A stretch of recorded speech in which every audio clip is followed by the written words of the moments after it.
Telangana politics లో ఆమె ఒక ఫైర్ బ్రాండ్. గలం విప్పితే ప్రత్యర్థుల గుండెల్లో వణుకు పుట్టాల్సిందే. కానీ సీన్ రివర్స్ అయింది.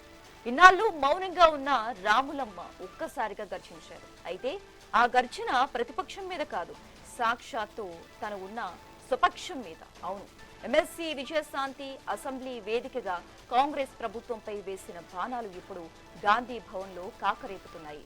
గత ఎన్నికల ముందు కాంగ్రెస్ కండువ కప్పుకున్న విజయశాంతి ఎమ్మెల్సీ పదవి వచ్చాక పూర్తిగా సైలెంట్ అయిపోయారు. కనీసం పార్టీ కార్యక్రమాల్లో కూడా ఎక్కడా కనిపించలేదు. కానీ బడ్జెట్ సమావేశాల చివరి రోజున ఆమె చేసిన ప్రశ్నలు సంధించిన విమర్శలు రేవంత్ సర్కార్ను ఇరకాటంలో పడేశాయి. ఉద్యమకారుల వల్లే ఈ పదవులు వచ్చాయని మర్చిపోయారా అంటూ ఆమె నిలదీసిన తీరు ఇప్పుడు రాష్ట్ర వ్యాప్తంగా హాట్ టాపిక్ గా మారింది.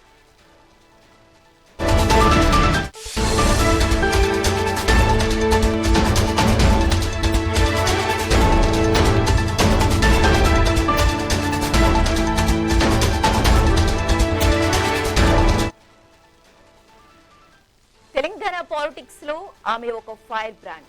గలం విప్పితే ప్రత్యర్థుల గుండెల్లో వణుకు పుట్టాల్సిందే. కానీ సీన్ రివర్స్ అయింది. ఇన్నాళ్ళు మౌనంగా ఉన్న రాములమ్మ ఒక్కసారిగా గర్జించారు.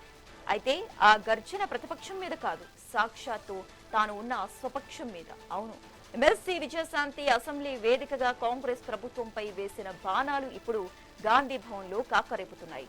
గత ఎన్నికల ముందు కాంగ్రెస్ కండువ కప్పుకున్న విజయశాంతి ఎమ్మెల్సీ పదవి వచ్చాక పూర్తిగా సైలెంట్ అయిపోయారు. కనీసం పార్టీ కార్యక్రమాల్లో కూడా ఎక్కడా కనిపించలేదు. కానీ బడ్జెట్ సమావేశాల చివరి రోజున ఆమె వేసిన ప్రశ్నలు సంధించిన విమర్శలు రేవంత్ సర్కార్ను ఇరకాటంలో పడేశాయి. ఉద్యమకారుల వల్లే ఈ పదవులు వచ్చాయని మర్చిపోయారా అంటూ ఆమె నిలదీసిన తీరు ఇప్పుడు రాష్ట్ర వ్యాప్తంగా హాట్ టాపిక్ గా మారింది. మరి విజయశాంతి మనసులో ఏముంది? ఇక ఇదే అంశానికి సంబంధించి మోర్ అప్డేట్స్ మా సీనియర్ కరెస్పాండెంట్ ఉషా ఫోన్ ద్వారా అందిస్తారు.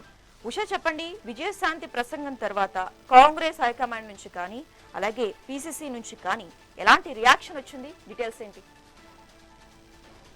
శశి, విజయశాంతి తెలంగాణ రాష్ట్ర రాజకీయాల్లో ఉద్యమం సమయం నుంచి కూడా చాలా యాక్టివ్ గా ఉన్నటువంటి రాజకీయ నేత. ఈ నేతకి సంబంధించి గత ఏదైతే బడ్జెట్ సమావేశాలు ఇటీవల జరిగినటువంటి బడ్జెట్ సమావేశాల్లో చివరి రోజు అయినటువంటి మండలిలో చాలా వరకు కూడా విజయశాంతి చాలా కాంట్రవర్సీ మాటలకు తెరలేపినట్టుగా అయితే తెలుస్తుంది. ఏదైతే ఉద్యమకారులను మర్చిపోయినటువంటి పార్టీ చాలా వరకు కూడా నామరూపాలు లేకుండా పోయింది. ఉద్యమకారుల పట్ల వారికి ఉన్నటువంటి చిత్తశుద్ధి లేకుండా పోయింది. ఉద్యమకారులు ఎవరికి కూడా సముచిత స్థానం రాజకీయాల్లో లేకుండా పోయింది అన్న కోణంలోనే తాను వ్యాఖ్యానించినటువంటి తీరు ఏదైతే ఉందో, ఇది ఇప్పుడు అధికార పార్టీలో ఉన్నటువంటి కాంగ్రెస్ ఎమ్మెల్సీగా ఉన్నటువంటి విజయశాంతి ఈ విధమైనటువంటి కాంట్రవర్సీ వ్యాఖ్యలను ముందుకు తేవడంతో అటు అధికార పార్టీ చాలా ఇరకాటంలో పడినట్టుగా అయితే తెలుస్తుంది. తెలంగాణ రాష్ట్ర రాజకీయాల్లో ఫైర్ బ్రాండ్. అసెంబ్లీ ఎన్నికల ముందు కాంగ్రెస్ పార్టీలో చేరినటువంటి విజయశాంతి కాంగ్రెస్ పార్టీ అప్పట్లో ప్రచార బాధ్యతలను కూడా అప్పగించింది. కేసీఆర్ తో కలిసి పనిచేశారు విజయశాంతి. కాంగ్రెస్ లోకి వస్తే ఉపయోగకరంగా ఉంటుందని హస్తం నేతలు భావించారు. పార్లమెంట్ ఎన్నికల్లో కూడా మెదక్ నియోజకవర్గం నుంచి పోటీ చేసేలాగా కాంగ్రెస్ పెద్దలు విజయశాంతికి నచ్చజెప్పినప్పటికీ ఆమె ఒప్పుకోలేదు. ఆ తర్వాత పూర్తిగా సైలెంట్ గా ఉన్న విజయశాంతి ఇటీవల ఎమ్మెల్సీ పదవి ఇచ్చారు. పదవి ఇచ్చి వచ్చిన తర్వాత కూడా సైలెంట్ గా ఉన్నారు రాములమ్మ. ఇటీవల జరిగినటువంటి అసెంబ్లీ బడ్జెట్ సమావేశాల్లో చాలా వరకు కూడా ఇన్ని రోజులు సైలెంట్ గా ఉన్న విజయశాంతి ఒక్కసారిగా సొంత పార్టీ పైన విమర్శలు చేయడంతో విజయశాంతి హస్తం పార్టీలో హాట్ టాపిక్ గా మారారు. తెలంగాణ ఉద్యమంలో విజయశాంతి కీలక పాత్ర పోషించారు. ప్రత్యేక తెలంగాణ కోసం తల్లి తెలంగాణ పార్టీని కూడా ఏర్పాటు చేశారు. రాష్ట్ర సాధనే ముఖ్యమని భావించిన విజయశాంతి తన పార్టీని టీఆర్ఎస్ లో విలీనం చేశారు. గులాబీ పార్టీలో ఎన్నో అవమానాలు భరించినటువంటి రాములమ్మ చివరకు పార్టీ నుండి సస్పెండ్ కూడా అయ్యారు. ఇక తెలంగాణ వచ్చిన తర్వాత కేసీఆర్ ప్రభుత్వంలో ఉద్యమ ఆకాంక్ష నెరవేర్చడం లేదని, కేసీఆర్ ని గద్దె దింపాలని విజయశాంతి రాజకీయాల్లో సెకండ్ ఇన్నింగ్స్ కూడా మొదలు పెట్టారు. కేసీఆర్ ను గద్దె దించాలనే బీజేపీతోనే సాధ్యమని భావించినటువంటి విజయశాంతి కమలం గూటికి కూడా చేరారు. ఆ తర్వాత అక్కడ ఎడమడలేక అసెంబ్లీ ఎన్నికల ముందు కాంగ్రెస్ కండువా కూడా కప్పుకున్నారు. పార్టీలోకి కొత్తగా వచ్చినప్పటికీ తాను తెలంగాణ కోసం చేసిన పోరాటాన్ని దృష్టిలో పెట్టుకుని ఎమ్మెల్సీగా విజయశాంతికి కాంగ్రెస్ పార్టీ అవకాశం ఇచ్చింది. అప్పటి మండలిలో కవిత బీఆర్ఎస్ తరఫున యాక్టివ్ గా పాత్ర పోషిస్తున్నప్పటికీ తెలంగాణ ఉద్యమ విషయాలు, కేసీఆర్ రాజకీయ అంశాలను విజయశాంతితో మాట్లాడిస్తే అటు అసెంబ్లీలో ఇటు తెలంగాణ సమాజంలో కాంగ్రెస్ పార్టీకి మంచి గుర్తింపు వస్తుందని హస్తం నేతలు భావించారు. తాను చేసినటువంటి పోరాటాలను గుర్తించిన కాంగ్రెస్ పార్టీ తనకు ఎమ్మెల్సీ పదవి ఇచ్చిందని, ఇక నుండి తాను యాక్టివ్ గా ఉంటానని ప్రకటించినప్పటికీ ప్రమాణ స్వీకారం తర్వాత చాలా వరకు కూడా సైలెంట్ అయిపోయారు. ఎమ్మెల్సీ పదవి వచ్చిన తర్వాత కూడా పార్టీ కార్యక్రమాల్లో రాములమ్మ ఎక్కడా కూడా కనిపించలేదు. ప్రభుత్వానికి బలంగా మారుతుందనుకున్నారు. ప్రతిపక్షాలకు విమర్శలకు సమాధానం చెబుతుందని భావించారు. కానీ ఆల్ ఆఫ్ సడన్ సైలెంట్ గా పార్టీ లో ఉన్న నేపథ్యం అయితే మనం చూసుకోవచ్చు. ఇటీవల జరిగినటువంటి బడ్జెట్ సమావేశాల్లో కూడా విజయశాంతి చేసినటువంటి ప్రసంగం తెలంగాణ వ్యాప్తంగా చర్చకు దారితీస్తుంది. బడ్జెట్ సమావేశాల చివరి రోజు ప్రభుత్వ తీరును ఘాటుగా విమర్శించారు. ఉద్యమకారుల గురించి కాంగ్రెస్ పార్టీ అనేక వాగ్దానాలు ఇచ్చింది. వాటిని నెరవేర్చడంలో ప్రభుత్వం విఫలమైంది. సొంత ప్రభుత్వం పైనే తీవ్రంగా విరుచుకుపడ్డారు. ఉద్యమకారులు లేకపోతే ఈ పదవులు తమకి రాకపోయామని 2.5 సంవత్సరాలుగా కావస్తున్నప్పటికీ కూడా ఉద్యమకారులకి ఏం చేయలేకపోయామని రాములమ్మ ఫైర్ అయ్యారు.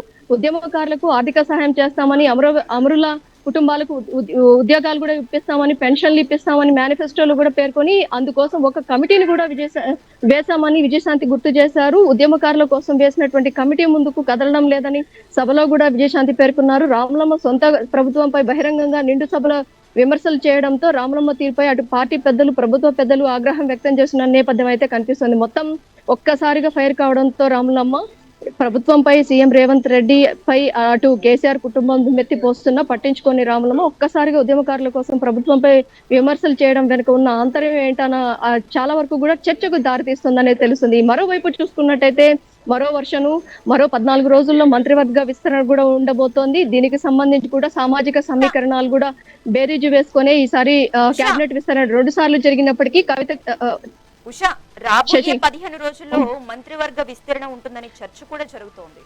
మరి విజయశాంతికి మంత్రి పదవి ఇస్తామని హామీ ఏమైనా గతంలో ఇచ్చారా?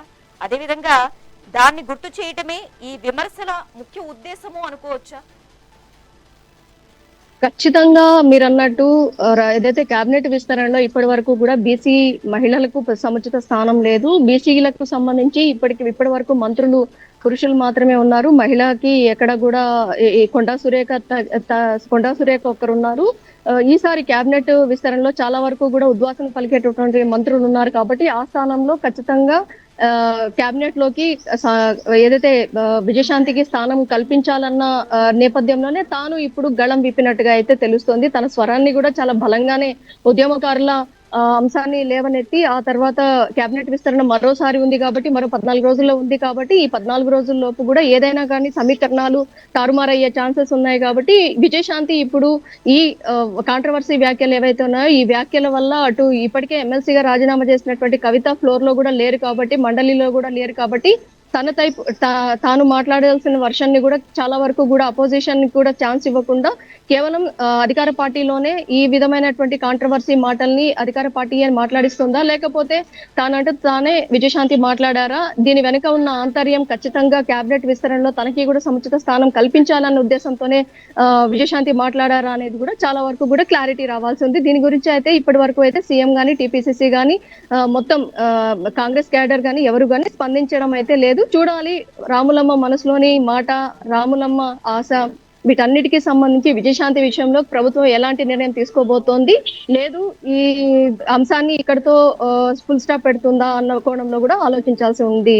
Shashi, thanks for the updates.